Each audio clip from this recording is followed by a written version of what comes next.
CNN published photos showing an activist holding what appears to be a pair of anti-personnel landmines, and refugees reported one Rohingya boy had a leg blown off Tuesday.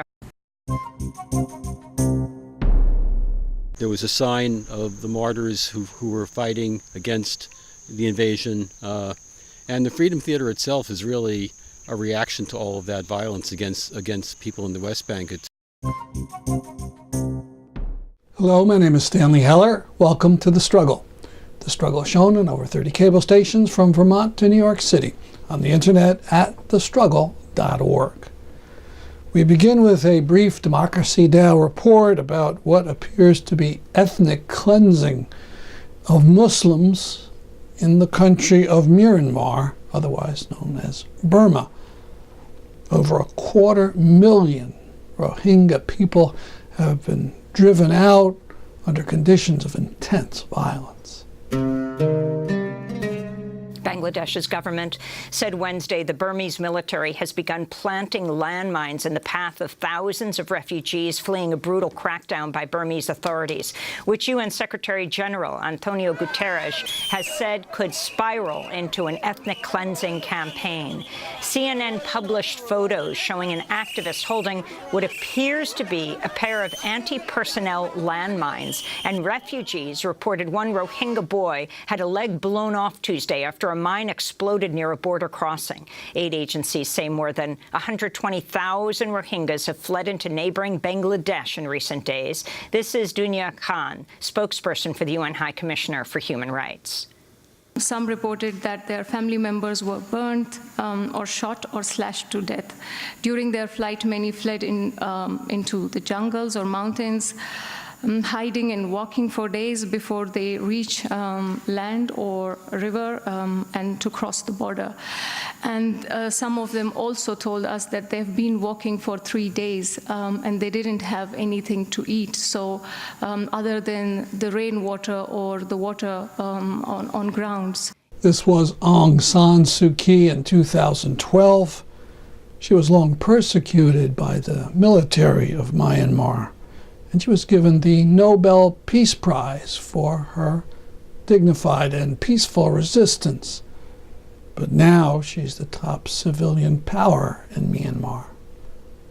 She denies there's any mistreatment of the Rohingya and that military violence is just a reaction to terrorism.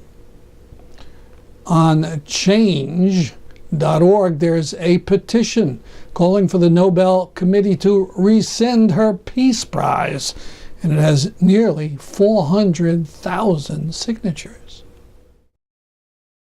Democracy Now! Has had many outstanding guests talking about climate. One such man is George Monbiot, a columnist for The Guardian newspaper in Britain. You point out that Trump denying human-driven global warming is interesting, given that he built a wall around his golf resort in Ireland to protect it from the rising seas. Talk more about this. He's trying. He hasn't yet succeeded, but he's applying for permission. His company is trying to build a seawall around his golf resort because it knows that the seas are rising and his golf resort is now at risk. And similarly, in the Gulf of Mexico, the oil companies keep raising the height of their oil platforms. In the 1960s, they were 40 feet above sea level. Then in the 1990s, they were 70 feet. Today, they are 91 feet above sea level. And they have raised those platforms because they know the sea level is rising and storms are intensifying, and they have done so to get the oil platforms out of the way of those impacts caused by climate breakdown, caused by the oil companies themselves. So though those same oil companies, particularly ExxonMobil, have poured millions of dollars into paying professional liars to deny climate change across the media and across social media, they themselves know that it's happening, and they're taking precautions to protect themselves against it. Well, George, I'd like to turn to another issue that you raise in the piece. You talk specifically about the fact that the U.S. media have failed to cover climate breakdown-related disasters in the U.S. itself. In his new book, Out of the Wreckage, Monbiot explains that for the sake of the climate, we need something to replace capitalism. He explains. Right. We need a radical change driven by the need to prevent this catastrophe to both politics and economics, and an economic system which depends on perpetual growth on a finite planet is destined to deliver disaster. We need a new economy built around the commons, built around community ownership of local resources, inalienable ownership of those resources, which are not expected to deliver more and more and more money, but are expected to deliver continued and steady prosperity to the people of those communities and the people of this planet.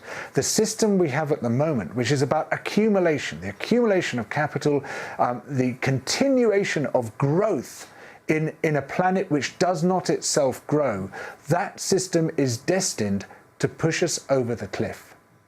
George Monbiot, we want to thank you so much for being with us. British journalist, author, columnist with The Guardian. His book, Out of the Wreckage, A New Politics for an Age of Crisis, will be out this week.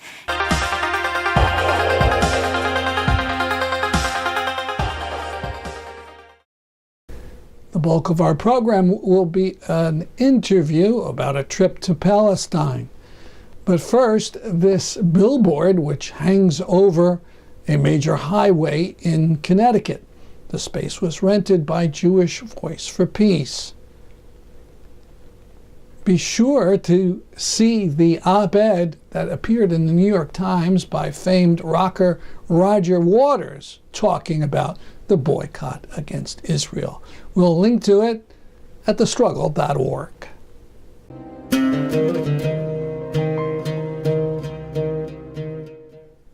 And now the first part of our interview with three activists of Jewish Voice for Peace.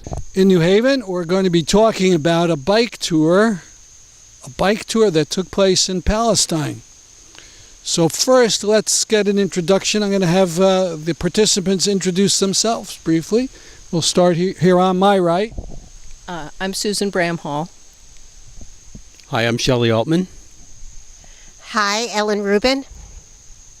Okay, so Shelly, give us an overview. Where did you hear about this idea of going on an organized bike tour of Palestine? So about maybe a year ago or so from this very moment, I was reading an article in Adventure Cycling Magazine, which is a monthly, and they typically have people write about tours that they've taken. And I was reading about this tour that someone had taken in Israel. And it was an interesting tour, but one thing I noticed, especially given the solidarity work that I do for human rights in Israel and in Palestine, that there was no mention of Palestine at all in the article. Maybe a brief mention of the fact that it existed, but nothing else about it. And I was kind of upset when I finished reading it, and so I got on the internet and Googled Bike Tour Palestine. Immediately got a hit for bikepalestine.org. Went there, and first of all, the website was gorgeous, and the experience that it was describing just seemed wonderful. It seemed like exactly what I'd like to do, and so I spoke with Susan about it for about 5 minutes. We decided that it was something we wanted to do. Got in touch with our friends Ellen and Mark, who's not here, and we went from there. And so when did you go to the tour? It was during the first week of April this year, 2017, so it was our Holy Week for both Easter and Passover, so it was an amazing time to be in this land of all religions and spiritual faiths. And where do you fly into? Where do you start this? We flew into Tel Aviv, and we were a little concerned about whether we would get questioned in Tel Aviv because of political work we do here, but there are lots and lots of people coming into Israel during the holidays, and so there were no questions at all. And we flew into Tel Aviv and then went to Jerusalem, and that's where we started the tour in Jerusalem. Okay, so you start the tour in Jerusalem, and where do you go through the checkpoint into Bethlehem, into the West Bank? Is that right? Yeah. So what happened was our group collected at a hotel in Jerusalem, and then we took a bus through the checkpoint 300, into Bethlehem. And at Bethlehem, we met up with our guides, whose names were Mohanad and Nidal, both Palestinian men, wonderful men. And we had some orientation about what the tour would be like. And then we took a bus from Bethlehem, a rather circuitous route because of all the checkpoints and where Palestinians are allowed to drive, where they're not allowed to drive. But eventually we got to Jenin, which is where we started our bicycling the following day. And Jenin's up in the north when you say up to. Yeah, Jenin is pretty much the north, pretty much close to the northern border of the West Bank, the border between the West Bank and Israel. And so so you were 4, but how many were in the whole group, approximately? I'm not sure I know. 20? 22. 22. With all variety of experience traveling in the Middle East and traveling in Israel or Palestine, and all levels of bicycling. It was really a remarkable group. Ages, from age 20 to 74, with the median age being well in the 50s. So Impressive. And so I understand there were a couple vans if people did get tired, and with all those hills and such. they took incredibly good care of us. It's called Siraj, Christian bike tour guide, and they had a huge truck for all our luggage and all the bicycles, and then a van to carry those of us who were challenged vertically getting up those hills or downhill, terrified in these winding, narrow roads. But, the drivers of both vehicles were incredibly helpful, and we felt very well taken care of. So talk about Jenin. What did you see politically, let's say? One of the sort of first visual surprises was when we got to Jenin, because I'm familiar with the refugee camp in Jenin, although I never visited, and I know what the Palestinian refugee camps look like, and the Jenin Freedom Theater, which is an organization we've had here, and they're very involved in communicating the situation in the West Bank. And the place that we stayed was outside the city of Jenin at a resort, and there was an amusement park right outside our front door with an enormous Ferris wheel. And it's something I would have never, ever associated with Jenin. So that was our first stop. It's great that it's not all grime and horror. Well, there's a little pleasure there. One of the things I would sort of add to that, just in general, is being there for a week and sort of living as part of the society there. You see lots of things that would surprise you. People don't think that there are Ferris wheels in the West Bank, or that people celebrate with each other, or have a life. They think of it as all violence, and it's pretty violent there for reasons we can get into. But really, life goes on, and life is really wonderful. People are wonderful. Now, Jenin, there was a lot of things have gone on there, but the most violent recently was around 2002, I guess, and the Israelis stormed into Jenin and leveled a whole portion of the refugee camp. So did you get into that? We did take a walk through town, which was mostly in the refugee camp, because the term refugee camp is somewhat misleading. It's really a good part of the city is the refugee camp. We did not talk a lot about what happened in that invasion of the Israeli Defense Force. We touched on it a little bit.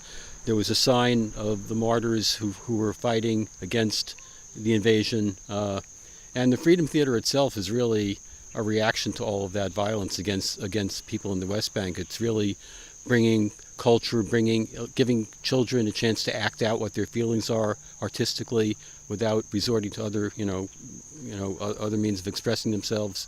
So the entire city really, and the entire West Bank for that matter, is really reacting to the conditions they're having to live under. So you visited the Freedom Theater? We were there, but the theater was closed. And the night before, they'd had a play. I was told in English, but we missed it by one day.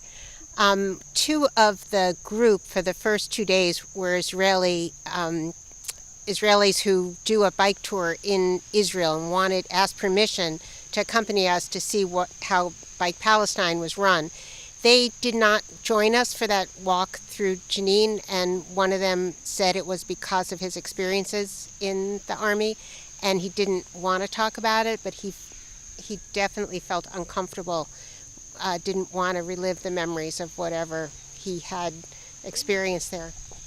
Go ahead. They were traveling incognito, actually. They were using false names, and they told us one was from Switzerland, one was living in Chicago.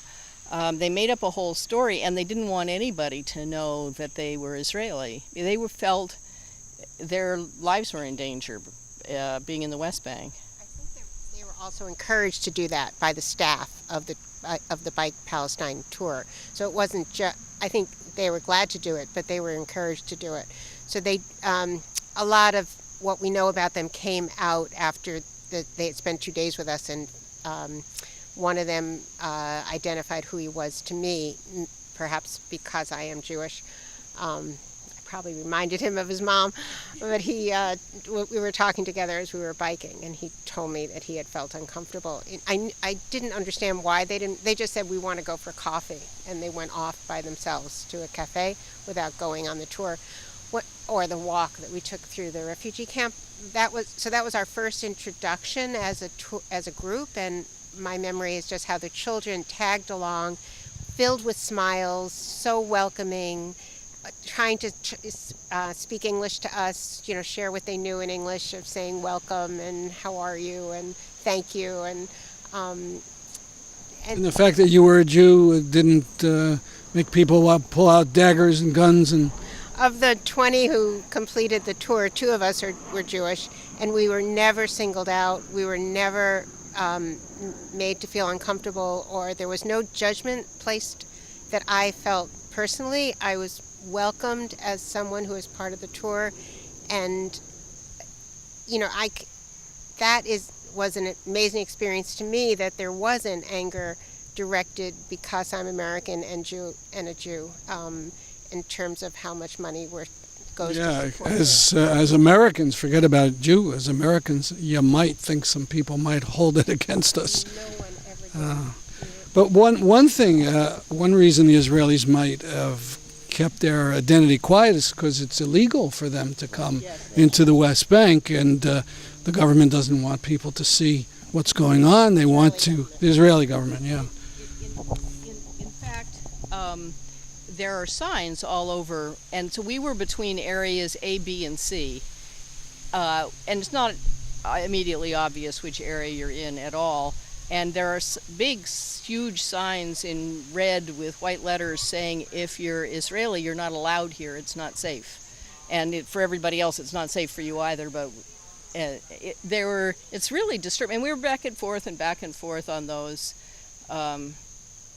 It's really interesting to see the visual evidence of those divisions. Mm-hmm. The one place that you could clearly see the difference was on the roads themselves, because the Israeli kept roads were wider, they were concrete and well paved, where the Palestinian roads were narrower and less, their upkeep wasn't as efficient. So I understand from Jenin you went on to Nablus, which I think is the biggest Palestinian city. So tell us about Nablus.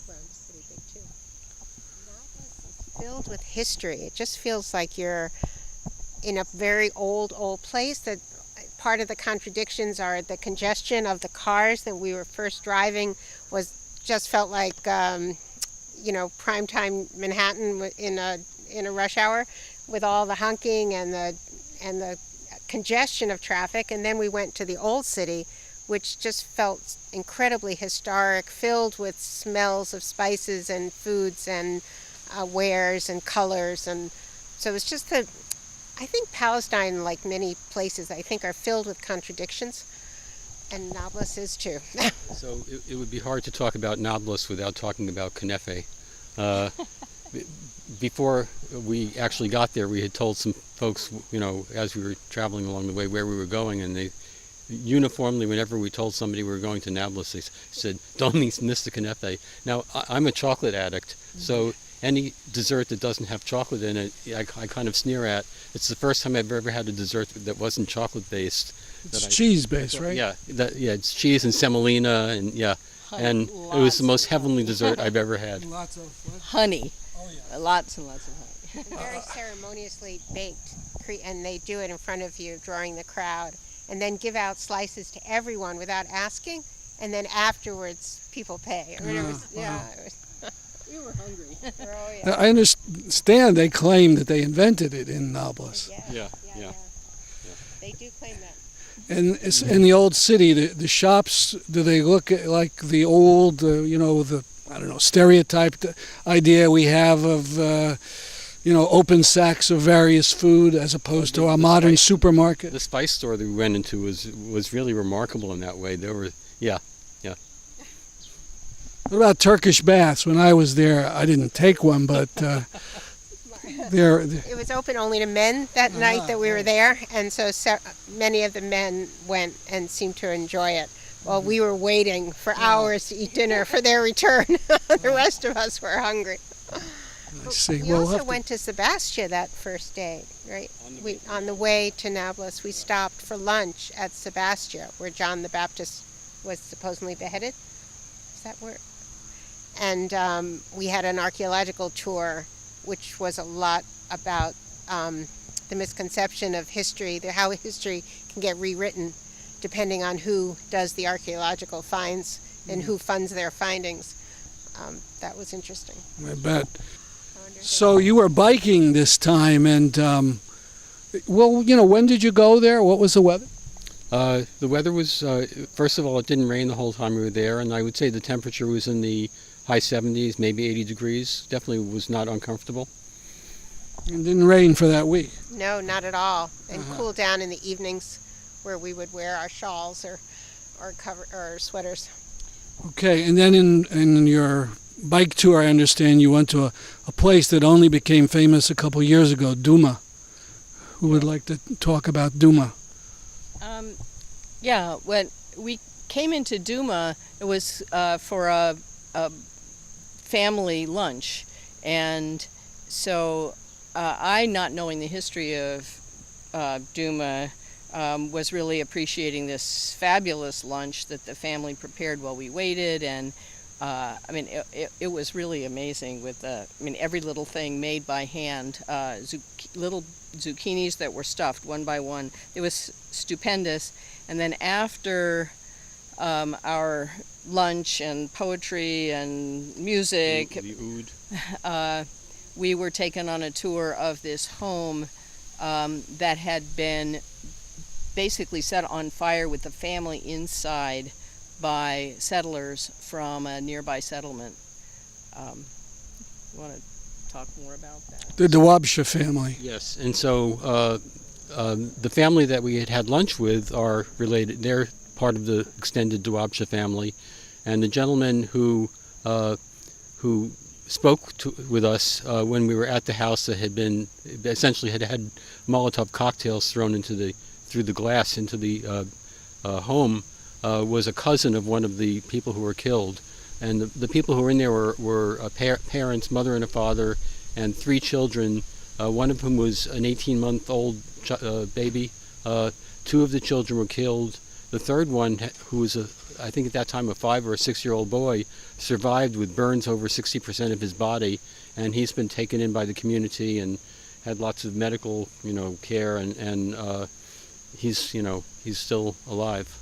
And the parents died later. The parents, the father and the 2 children died very quickly as part of the fire. I think the mom lived for another couple of days or a week. I'm not sure exactly how long, but they died. And the prosecution of the perpetrators of this crime it's still happening. It's still ongoing. They're still being contested in court about, I don't even know what. It's hard to read the stories after seeing the results of what they did.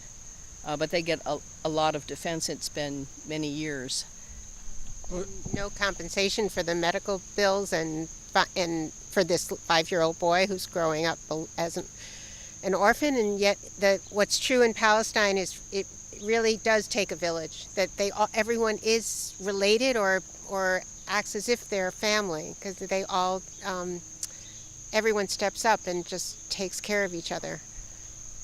And just this year, they ruled that the survivor wasn't going to get any kind of compensation.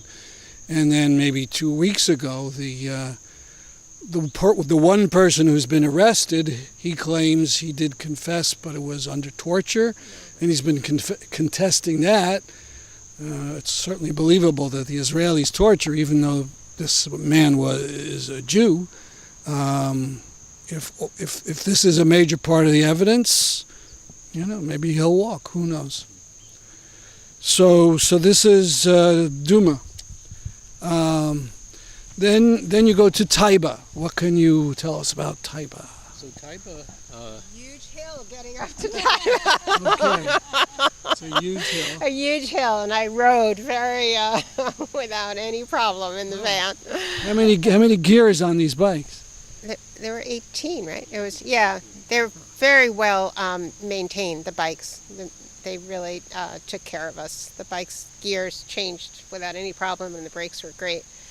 So Taipei is significant because it's the first brewery in all of Palestine for beer and wine, and by a Christian family educated in Boston at Harvard, who created a beautiful hotel that we stayed at and the breweries.